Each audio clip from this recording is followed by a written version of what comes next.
So ito naman po yung ginawa ko ngayon, maghapon. So yan, DIY pusit. Yan.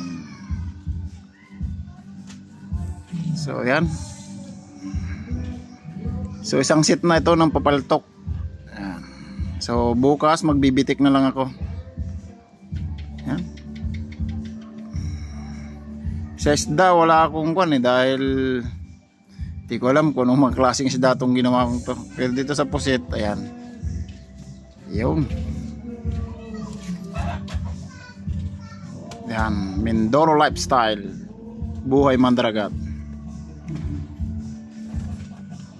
So, pakikuha na rin po ng ating YouTube channel, The VIP Vlog.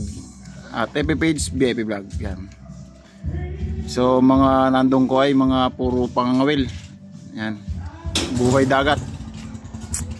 So, ayan. Ayan yung mga ginagamit ko.